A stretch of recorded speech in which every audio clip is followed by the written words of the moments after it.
Hello everyone! Again, this is Dr. Grace Carol P. Beltran, your dermatologist, dermatologic surgeon, aesthetic surgeon, genetologist, and obesity resource person. Ang topic natin ngayon ay maganda, no? Kasi ito ay about a cosmetic problem. Kapag tayo po ay nagkakaroon ng tagyawat, pag hindi mo to kinontrol agad, ang nangyayari sa tagyawat, nagiging scar. Okay?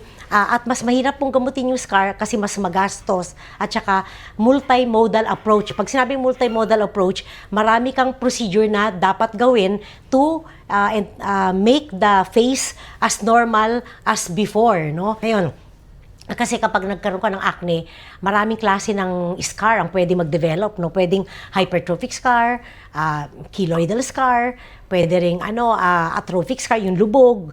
Yung kanina binanggit kong una, paumbok, yung atrophic scar, palubog.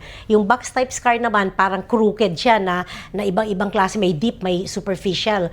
Tapos meron din tayong mga ice pick scars, no? So yun, dahil iba-ibang klaseng scar ang nangyayari pag ikaw ay may tagyawat, multimodal approach ang dapat natin gawin, which means that multiple procedures should be done.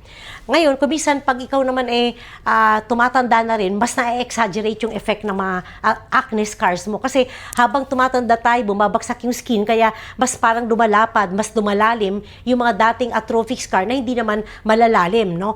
Kaya dapat talaga, the earlier you treat, the better. At saka mas ma-enjoy mo pa kasi yung number of years na maganda ang result after such procedure. Ngayon, ganito ang ginagawa ko kapag may acne scar, unang-una pag matanda na, tapos ito ay talagang grabe yung scarring niya, yung talagang lubog-lubog. Ang ginagawa ko dyan, tunneling ako underneath the skin. Kasi tinatanggal ko yung pagkakadikit ng balat doon sa deeper tissues. So, para ma-lift yung mga lubog-lubog na scar, para ma-lift sila, tinatanggal ko yung pagkakabit nila doon sa ilalim na tissue. So, magta-tunneling ako. After tunneling, that is the time I would inject fillers, no? Ang usually na ini-inject na fillers yung calcium hydroxyapatite at saka PLLA. Ngayon, after the treatment, pwede mo ring lagyan ng yung mga natitira pang atrophic scar, pwede mo ring lagyan ng another type of filler para umangat talaga sila at maging maganda yung result natin. Ngayon, kung medyo matanda na rin talaga at saka may mga grabe ng acne scars or acne marks, ang ginagawa namin, nagfe-facelift procedure muna kami. Okay? Para batang-bata ka, tapos nabanat na natin yung skin, syempre, yung mga lubog-lubog doon, na-improve na ng konti, no? And then we do the tunneling, the calcium hydroxyapatite or PLLA injections, and then the individual atrophic scar injections for filler. Yun. Yun yung isang procedure.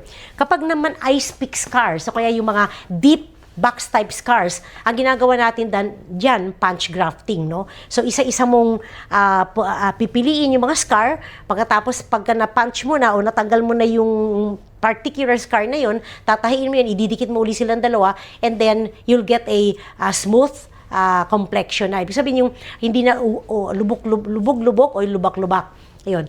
Tapos naman, kumisan sinusundan pa natin yan ng mga laser resurfacing, no? Meron tayong tinatawag na ablative resurfacing, yung kung saan nagsusugat yung mukha habang nile-laser mo. Kasi mas effective po yun para tanggalin yung superficial irregularities na nadulot ng acne, kaya yung superficial irregularities na yun, para pumantay-pantay sila. Ayun ang ginagamit natin, laser resurfacing. May mga iba pang procedures pero I'm not very fond of the other procedures. Ito yung usually na ginagawa ko sa clinic ko, no? So, kung minsan exosome injection tayo, pwede rin yun. Pwede rin tayong microdermabrasion, pwede rin tayong mag-chemical peel, no? Marami talagang pwedeng gawin. Pero yung nabanggit ko earlier, yung sa mga grabing pimple, yun ang ginagawa ko talaga.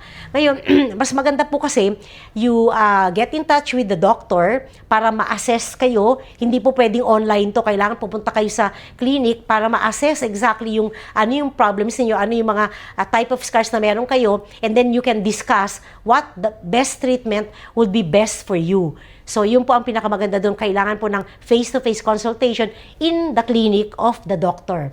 Okay? So, pag may mga tanong pa po kayo, please get in touch through my cellphone numbers or my numbers, and then please like and share my account. Thank you. Bye-bye. Please like and share